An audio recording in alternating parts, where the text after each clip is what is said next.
నువ్వు దేవుని అంగీకరించినందుకు, ప్రభువును వెంబడిస్తున్నందుకు ఎవరో మాట అంటారు, ఏదో ఒక మాట నీ మీద నిందలేస్తారు. కొంతమందికి అది అలవాటు, అది ఫన్ వాళ్ళకి. ఇతరుల మీద నిందలేయడం, ఇతరులను జడ్జి చేయడం, ఇతరులను వేలు పెట్టి చూపించడం.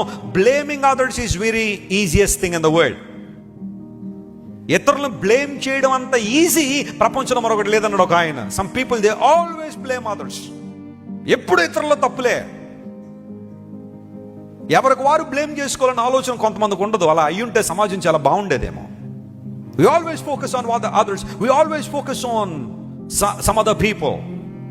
వారిలో ఏదైనా చిన్న తప్పు, ఒక చిన్న పొరపాటు, ఒక చిన్న పరిస్థితి కనబడితే చాలు, ఇంకా మనకి ఓ సంవత్సరం పాటు ఇంకా వాళ్ళు ఇబ్బంది పెట్టడానికి అవకాశం దొరికింది అన్నట్టుగా కొంతమంది. Why do you focus always others' mistakes?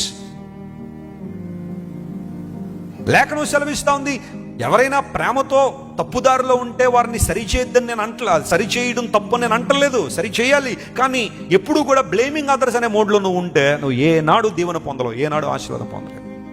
శ్రమలను ఏం చేయాలా? సహించాలి. క్రీస్తు కొరకు మనం పడే నిందలు కావచ్చు. నువ్వు బైబిల్ పట్టుకుని రోడ్డు మీద నువ్వు వెళ్తుంటే ఎవడో నిన్ను చూసి కామెంట్ చేయొచ్చు. దేవుని వాక్యాన్ని పట్టుకుని వస్తున్న యవనస్తులను చూసి, కాలేజ్ స్టూడెంట్స్ కావచ్చు, యూనివర్సిటీ క్లాస్మేట్స్ కావచ్చు, అరే ఎంత భక్తి అప్పుడే ఎందుకురా నీకు, యవన కాలంలో ఎంజాయ్ చేయాల్సిన నువ్వు ముసలోడిలాగా బైబిల్ పట్టుకుని వెళ్తామంటే కొంతమంది అంటే అది కొన్నిసార్లు నీకు నామోషిగా అనిపించవచ్చు. But still you need to be patient. సహించో.